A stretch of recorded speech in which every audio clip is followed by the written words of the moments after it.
তুবড়ি তুবড়ি নাও জুই। এটা কোনো আওয়াজ নাই বন্ধুরা। এই দেখো কত আওয়াজ। বন্ধুরা শুভ দীপাবলির বাজি ফুটাতে চললাম। দেখো বোমগুলো দেখে নাও কিরকম।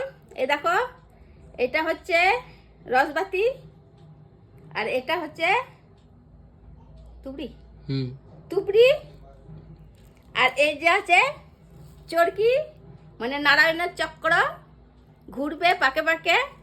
আর সব থেকে হাইস্ট বোম দেখে নাও বন্ধুরা, এই দেখো ধামাকাদার বোম। এই বোমটা দেখেছ, ব্যবহার করেছ? দেখো তো চলো ফুটাই বোমগুলো বাজি।